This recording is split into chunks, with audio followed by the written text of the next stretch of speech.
पूजा करने के लिए जब वो महिला तैयार हुई तो उसने अपने पति को फ़ोन कर बोला कि मैं अब शिवरात्रि का व्रत है, कैसे खोलूं, और मंदिर में जाने को मैं तैयार हो चुकी हूँ। तभी वो परदेश में रह रहा पति बोलता है कि परेशान मत हो, मैं किसी लड़के से फ़ोन करता हूँ और वो तुमको मंदिर तक ले जाएगा।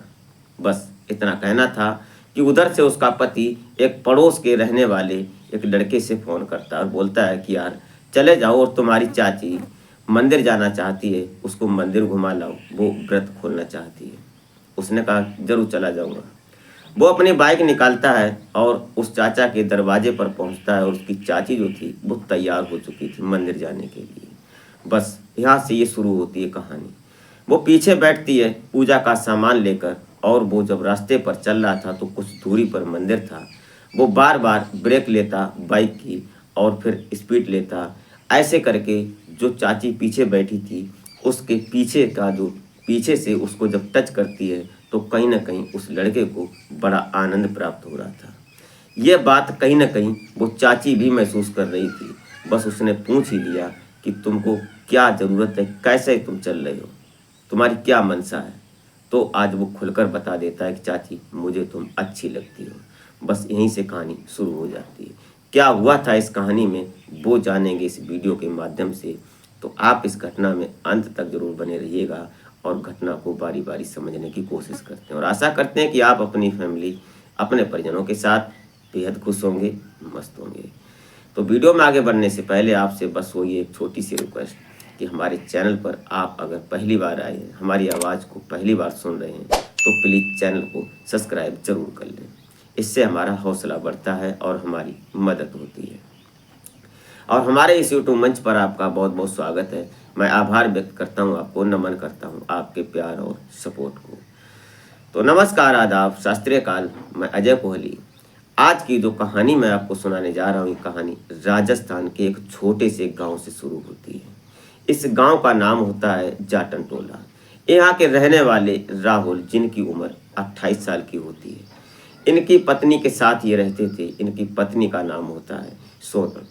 अब सोनम और राहुल इनके माता पिता भी थे जो बूढ़े थे। परिवार की बात करी जाए तो 4 लोग थे इस परिवार में। लगभग 3 साल हो चुके थे शादी को इस राहुल की, लेकिन अभी तक कोई बच्चा नहीं था।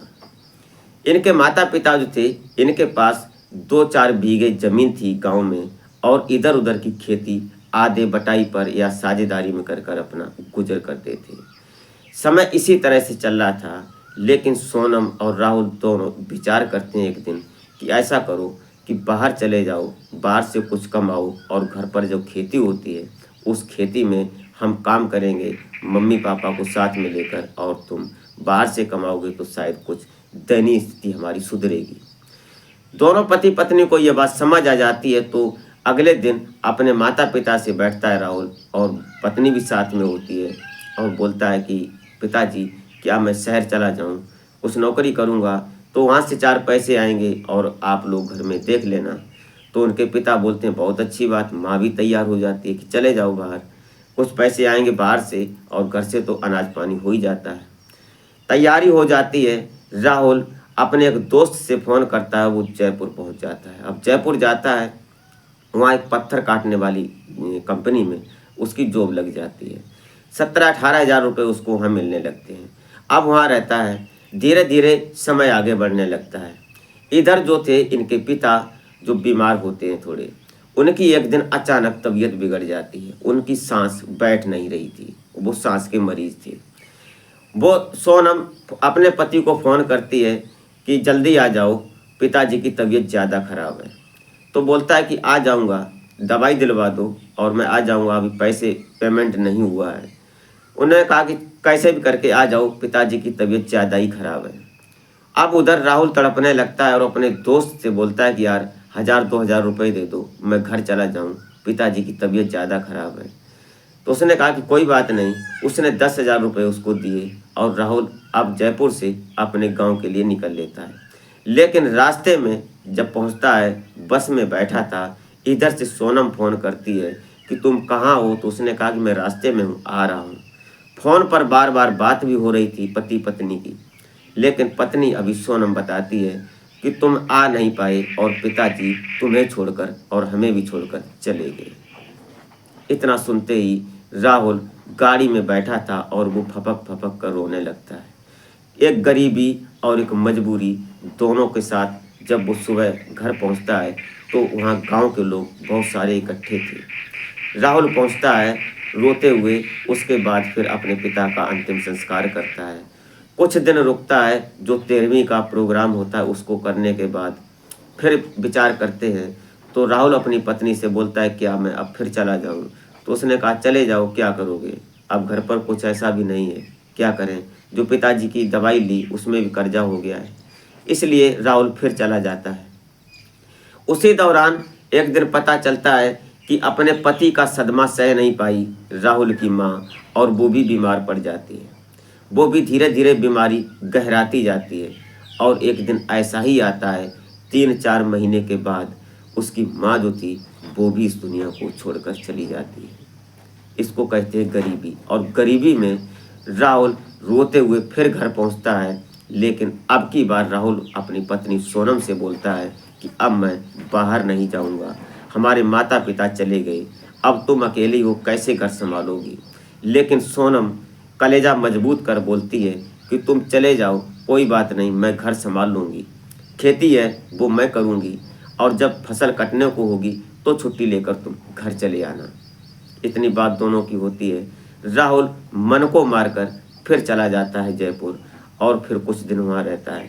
तभी एक दिन शिवरात्रि का पर्व पड़ता है और वो पूछती है अपने पति से कि किसी को बोल दो, मैं मंदिर जाना चाहती हूँ, मैंने व्रत रखा था और व्रत को खोलने के लिए मुझे मंदिर जाना है, पूजा पाठ करना है। तो राहुल पड़ोस के रहने वाले एक भतीजा लगता था उसका, परिवार का ही थोड़ी दूर का, तो उससे बोलता है, जिसका नाम रोहित होता है, कि रोहित चले जाओ अपनी चाची को मंदिर लेकर, और वो व्रत खोलना चाहती है। तो वो तैयार था, क्योंकि रोहित जो था, रोहित अपनी चाची सोनम को चुपके चुपके देखा करता था, क्योंकि सोनम इतनी सुंदर ही जो थी। अब वो पहुंचता है बाइक लेकर और वो अपनी चाची को मंदिर ले जाता है। रास्ते में ब्रेक लगाता और पीछे से सोनम के शरीर जब उसके टच होता तो उसको आनंद प्राप्त होता है। फिर वो पूछ ही लेती सोनम कि तुम्हारी मनसा क्या है, तुम कैसे ब्रेक लगाती हो बार बार? तो रोहित बोलता है कि चाची, मैं तुमसे प्यार करता हूँ और तुमको जिस दिन देख नहीं लेता मैं काम पर नहीं जाता, मुझे तुम इतनी अच्छी लगती हो। तो उसने कहा, ये तुम्हारी बात है, चलो कोई बात नहीं, अभी पूजा करवा कर आओ, उसके बाद शाम को आ जाना घर पर। ऐसा ही हुआ। शाम होती है और शाम को जो रोहित था वो छत पर चढ़ जाता है दीवार पकड़कर कैसे भी करके, और जब वो अंदर ऊपर जाता है तो उसकी चाची जो थी वो अंडर गारमेंट्स में लेटी थी चारपाई पर। उसका शरीर ऊपर से चांदनी थी और उसका शरीर चमक रहा था। जैसे ही पास में बैठता है, उसके शरीर को सहलाता है, तो कहीं ना कहीं सोनम उत्तेजित हो जाती है। वो उसका कॉलर पकड़ती है और अंदर ले जाती है। फिर दोनों ऐसे इंटीमेट हो जाते हैं कि आज जन्मों जन्मों की प्यास बुझाने लगते हैं।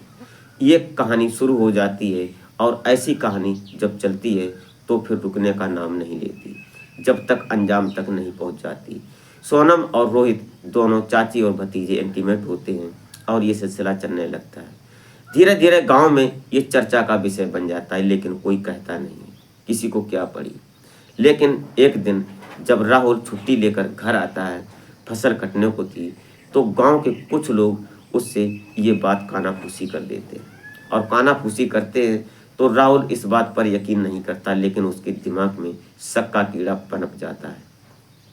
वो मौके पर उसे अपनी पत्नी को पकड़ना चाहता था, इसलिए उसने आज अपनी पत्नी सोनम को बोला। कई दिन हो चुके थे, सोनम उस रोहित से मिल नहीं पाई थी अपने प्रेमी से, इसलिए उसको भी तड़प थी। तो आज राहुल बोलता है कि मैं अपने दोस्त के यहाँ जा रहा हूँ, है 5-7 किलोमीटर दूर, और आज आऊँगा नहीं, शाम को वहीं खाना होगा और तुम अपना खाना बनाकर खा पी कर सो जाना, सुबह आ जाऊँगा।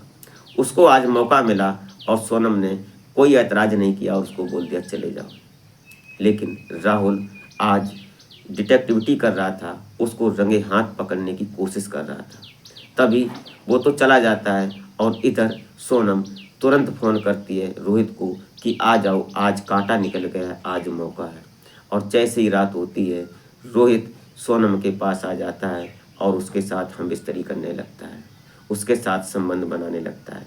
तभी इधर रात के वक्त जो रोहित राहुल होता है सोनम का पति, वो दबे पांव घर में घुसता है और घुसते जैसे ही दोनों को आपत्तिजनक स्थिति में देखता है तो पहले तो रोहित को पीटता है और पीटने के बाद उसको बांध कर वहीं बैठा देता है। उसके बाद अपनी पत्नी सोनम को बहुत पीटता है। उसके बाद उसने अपने ससुराल में फ़ोन कर दिया और अपने ससुराल वालों को बुला लिया और इधर रोहित के माता पिता को भी बुलाया जाता है। गांव के बहुत सारे लोग इकट्ठे हो जाते हैं। सभी लोग उसको उल्टा सीधा बोलते हैं और वो अपनी पत्नी को अपने ससुराल वालों से बोल देता है, सास ससुर से, कि अब मैं इसको नहीं रखूँगा, इसको ले जाओ यहाँ से, मैं कुछ करूँगा नहीं, इसको जो हो गया वो हो गया। लोग बोलते हैं कि पुलिस में जाओ, FIR दर्ज कराओ, लेकिन उसने कहा नहीं, इसमें रोहित की गलती कम है, हमारी पत्नी की गलती ज़्यादा है, इसलिए उसने उसको उसके मायके के सुपुर्द कर दिया। 6 महीने गुजर जाते हैं। सोनम तड़पती है अपने पति के आने के लिए, लेकिन पति हर बार मना कर देता है कि मैं अब इसको नहीं रखूँगा। तभी वो एक प्लान करती है सोनम और उस रोहित से संपर्क करती है और बोलती है कि मैं तुमसे शादी करूँगी। रोहित बोलता है कि मैं तुमसे शादी नहीं कर सकता क्योंकि तुम्हारी उम्र हमारी उम्र में लगभग 7 साल का फ़र्क है। लेकिन उसके माता पिता जो थे वो बोलते हैं कि तू शादी मत करना। अब इधर जो सोनम होती है वो रोहित के ऊपर दबाव बनाने लगती है कि अगर तुम शादी नहीं करोगे तो मैं तुम्हारे ऊपर मुकदमा कर दूंगी, केस करूंगी। दबाव में आने के बाद जो रोहित के माता पिता होते हैं वो भी बोलते हैं कि इसने जो किया है उसको भुगतने दो और उससे बोलते हैं कि तुम कर लो शादी। अब रोहित और सोनम दोनों शादी कर लेते हैं। चर्चा बन जाती है, लोग वीडियो बनाते हैं, फोटो खींचते हैं, हंसते हैं क्या हुआ। लेकिन उसके बाद अब वही सोनम अब उस भतीजे के साथ रह रही है, उसी गांव में कुछ दूरी पर पड़ोस में। अभी राहुल की पत्नी थी, अभी रोहित की पत्नी है, कभी चाचा की पत्नी, कभी भतीजे की पत्नी। दोस्तों ये रही कहानी, ये एक समाज को जगाने वाली कहानी है। जरा सी बात के लिए महिला किसी पुरुष को कहाँ तक पहुँचा दे, इसकी कोई तुलना नहीं हो सकती। दोस्तों कहानी सुनने के बाद आप क्या सोचते हैं अपनी राय कमेंट में ज़रूर बताएं, क्योंकि इस घटनाक्रम को सुनाने का उद्देश्य किसी को हैरान या परेशान करना नहीं था, बल्कि समाज में जागरूकता फैलाने का अंदेशा होता है हमारा। दोस्तों इसके बाद आप क्या सोचते हैं, राय अपनी कमेंट में ज़रूर दें। तो मिलते हैं फिर नेक्स्ट वीडियो में, तब तक के लिए जय हिंद।